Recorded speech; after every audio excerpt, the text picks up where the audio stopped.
Hello viewers, আসসালামু আলাইকুম। জগন্নাথ বিশ্ববিদ্যালয়ে পঞ্চম মেধা তালিকা প্রকাশ করা হয়েছে। বলা হয়েছে ABCD ইউনিটে পঞ্চম পর্যায়ে প্রাপ্ত বিভাগ শিক্ষার্থীদের মেধা তালিকা প্রকাশ করা হয়েছে।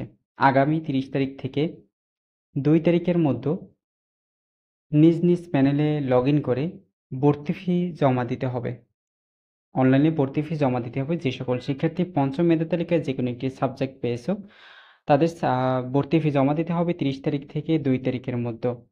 দেন বলা হয়েছে ভর্তি ফি জমাদানকারী ভর্তি ফি জমা দিয়ে ৩০ তারিখ থেকে ৩ তারিখের মধ্যে ডিন অফিসে তোমাদের যে ডকুমেন্টস প্রোভাইড করতে হবে সেই ডকুমেন্টস অবশ্যই সকাল ৯টা থেকে ৪টার মধ্যে অফিস খোলা থাকা সাপেক্ষে ডকুমেন্টসগুলো প্রোভাইড করতে হবে। দেন প্রথমত রয়েছে বিজ্ঞান অনুষদের জন্য রয়েছে ১২,৪৩০ টাকা, বিজনেস স্টাডিজে রয়েছে ১০,৪৩০ টাকা, কলা অনুষদ ও সামাজিক বিজ্ঞান অনুষদ অন্যান্য ডিপার্টমেন্ট ১০,৪৩০ টাকা, ফিল্ম টেলিভিশন বিভাগ সঙ্গীত নাট্যকলা বিভাগে ১২,৪৩০ টাকা। দেন চারুকলা অনুষদসমূহ বিভাগের জন্য ১২,৪৩০ টাকা। দেন যে সকল ডকুমেন্টস প্রোভাইড করতে হবে সেই ডকুমেন্টসগুলো অবশ্যই ডিন অফিসে প্রোভাইড করতে হবে। তো ডিন অফিসটি কোথায়? ডিন অফিসটি জগন্নাথ বিশ্ববিদ্যালয় ক্যাম্পাসে। প্রবেশ করার পরে কারো কাছে জিজ্ঞেস করলে অবশ্যই দেখিয়ে দেবে। দেন এখানে বলা হয়েছে এসএসসি ও এইচএসসি যে মার্কশিট রয়েছে, নম্বরপত্র মার্কশিট মূল মেইন কপি যেটা রয়েছে সেটি প্রোভাইড করতে হবে।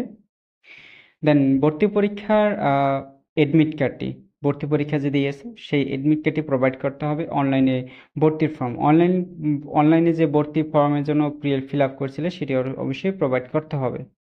দেন ২ কপি পাসপোর্ট সাইজের ছবি, সদ্য তোলা ২ ছবি অবশ্যই নিয়ে যেতে হবে। তো মেধা তালিকা প্রকাশ করা হবে রাত রাত ৯টা ২৯ তারিখ থেকে ১২টার মধ্যেও প্রকাশ করা হবে। আজকে কিন্তু ১২টার মধ্যে কিন্তু পঞ্চম মেধা তালিকা প্রকাশ করা হবে। দেন আজকে অথবা কালকে অবশ্যই প্রকাশ করা হবে। তো সাবজেক্ট অনুযায়ী তোমাদের এই ডকুমেন্টস প্রোভাইড করতে হবে। এই সময়সূচি বা ভর্তি ফি অনুযায়ী তোমাদের অবশ্যই ভর্তি কার্যক্রম সম্পন্ন করতে হবে।